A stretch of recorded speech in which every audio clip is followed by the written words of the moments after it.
الو الو. مرحبا شيخنا. يا هلا. شيخي هلا شو اسمه، انا متجوزه من 4 سنين. ايه منيح.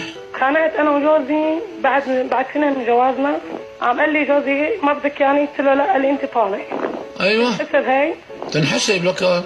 بعد منا كمان بشي سنه ونص تخانقنا انا وياه مشان بيت عمه. قال انه اذا بيت عمه بيجوا لعنا تكون طالقه منه بالثلاثه.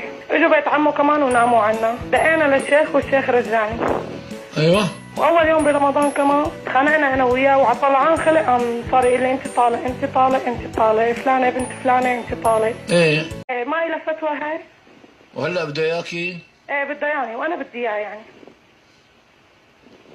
ما بعرف، خليني ساكت احسن ما احكي كلمه ازعجك فيها انت وياه سوا. انتوا لا خرجكم تتجوزوا ولا خرجكم تاسسوا بيت، وشو ببالكم كلمه الطلاق لعبه؟ يعني كل واحد بيطلع خلق، قال والله على طلوع خلق. شو الحكي الفاضي هذا؟ إيه والله نعم. يا شيخي هذا اللي صار. ايه خلاص. يعني ما بعرف انا شو اللي صار له هو يعني. هو بسبب ضغوطات يعني من اهله ومن اهلي. هلا انتوا عايشين هون بالشام؟ ايه عايشين بالشام بدمر. ايه منيح، خذيه بكره وروحي على وزاره الاوقاف.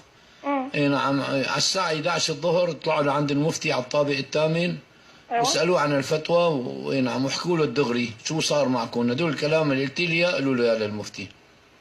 ايوه يعني هلا انت على علمك شيخ انه بيجوز نرجع لما لا. انا بدي المفتي بركي بيزتكم ان شاء الله من الطابق الثامن لتحت. لا طول بالك.